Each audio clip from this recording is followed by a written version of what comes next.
Well, other countries around the world are watching quite closely as this conflict in this region unfolds, with some international reaction. Well, let's go straight to our guest now, who's on the line for us, Ruth Wasserman, Lande, who's the member of Knesset representing the Blue and White Party. She joins us now on the line. So, Ruth, thank you so much for coming on to the show. Let's firstly talk about the international reaction. How is the world reacting to this onslaught so far, and how mixed are the reactions as well?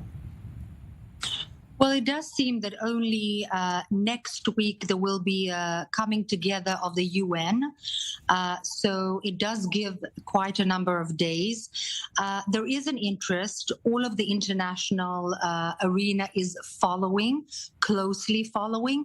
And yet I feel that differently from other times, there is a little bit more of a room for maneuvering on behalf of Israel, perhaps an understanding that Israel is really acting in order to protect its own citizens, understanding that there was very concrete information upon which the IDF acted in terms of intelligence of the Islamic Jihad planning to carry out a terrorist attack, and that was what was the kind of instigation of the whole event.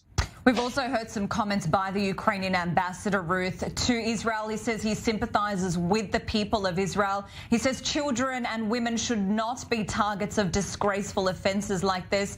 But it's really important to note that it's the first time that Ukrainians actually take the Israeli side when it comes to reactions. What do you make of such a statement by the ambassador?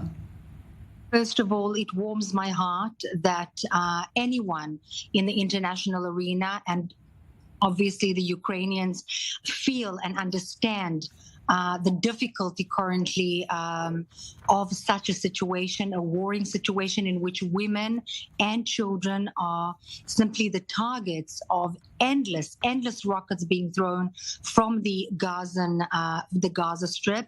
And it warms my heart. I wish more people would understand, but I think this is a beginning. It's a sort of a window of opportunity for other factors in the international arena to begin to understand the difficulty, the trauma, the endless nights of children growing up for years in such a absolutely surreal situation. Thank you so much, Ruth Wasserman, Lande, the member of the Knesset representing the Blue and White Party. She joins us from Hasharon in Israel. Well, that's all.